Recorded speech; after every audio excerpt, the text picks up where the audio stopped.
Hey guys, so what we're going to be doing today is I wanted to share with you an article that was recently published in the New York Times.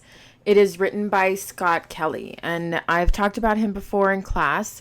He is the astronaut that spent a year in space, and he has a twin brother, and what they did was they studied how spending a year in space affected Scott's body and compared it to his brother's body. And so there's a lot of ongoing research about that still, even today. So what he did was he wrote an opinion piece for the New York Times, and it's titled, I Spent a Year in Space and I Have Tips on Isolation to Share. So I thought this would be a really good article to read because of the situation that we happen to be in right now. So I'm going to go ahead and read that. I spent a year in space and I have tips on isolation to share. Take it from someone who couldn't. Go Outside by Scott Kelly. Mr. Kelly is a retired NASA astronaut who spent nearly a year on the International Space Station. March 21st, 2020. Being stuck at home can be challenging.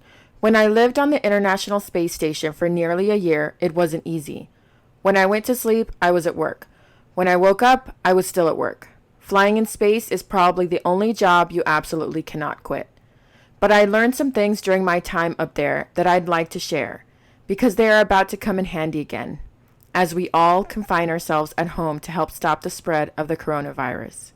Here are a few tips on living in isolation from someone who has been there.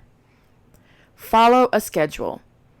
On the space station, my time was scheduled tightly, from the moment I woke up to when I went to sleep. Sometimes this involved a spacewalk that could last up to 8 hours. Other times it involved a 5-minute task, like checking on the experimental flowers I was growing in space. You will find maintaining a plan will help you and your family adjust to a different work and home life environment. When I returned to Earth, I missed the structure it provided and found it hard to live without. But pace yourself. When you are living and working in the same place for days on end, work can have a way of taking over everything if you let it. Living in space, I deliberately paced myself because I knew I was in it for the long haul, just like we all are today. Take time for fun activities. I met up with crewmates for movie nights, complete with snacks, and binge watched all of Game of Thrones, twice. And don't forget to include in your schedule a consistent bedtime. NASA scientists closely study astronauts' sleep when we are in space, and they have found that quality of sleep relates to cognition, mood, and interpersonal relations, all essential to getting through a mission in space or a quarantine at home.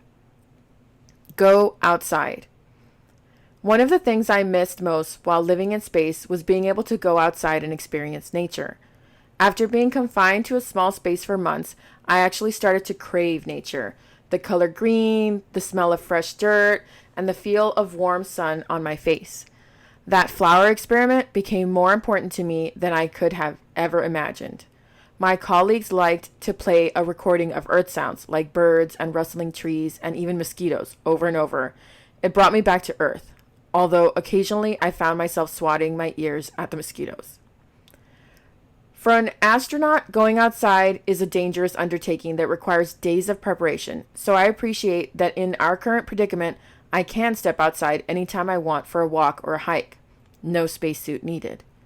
Research has shown that spending time in nature is beneficial for our mental and physical health, as is exercise. You don't need to work out 2.5 hours a day, as astronauts on the space station do, but getting moving once a day should be part of your quarantine schedule. Just stay at least 6 feet away from others.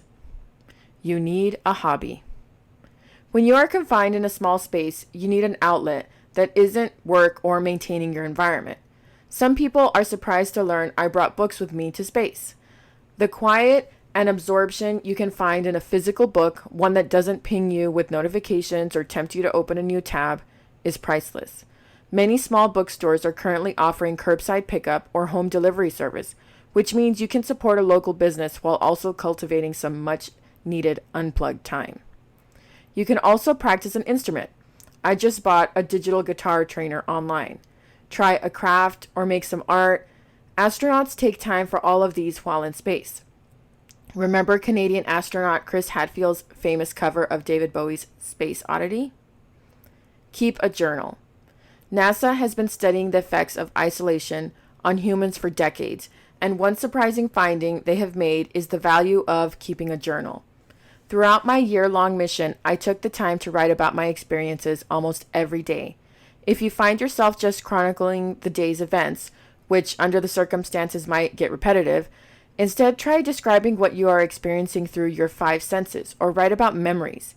Even if you don't wind up writing a book based on your journal like I did, writing about your days will help put your experiences in perspective and let you look back later on what this unique time in history has meant. Take time to connect. Even with all the responsibilities of serving as commander of a space station, I never missed a chance to have a video conference with family and friends. Scientists have found that isolation is damaging not only to our mental health, but to our physical health as well, especially our immune systems. Technology makes it easier than ever to try to keep in touch, so it's worth making time to connect with someone every day. It might actually help you fight off viruses. Listen to experts. I found that most problems aren't rocket science, but when they are rocket science, you should ask a rocket scientist.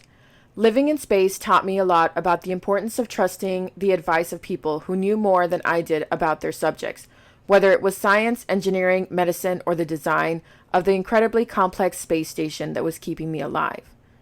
Especially in a challenging moment like the one we are living through now, we have to seek out knowledge from those who know the most about it and listen to them.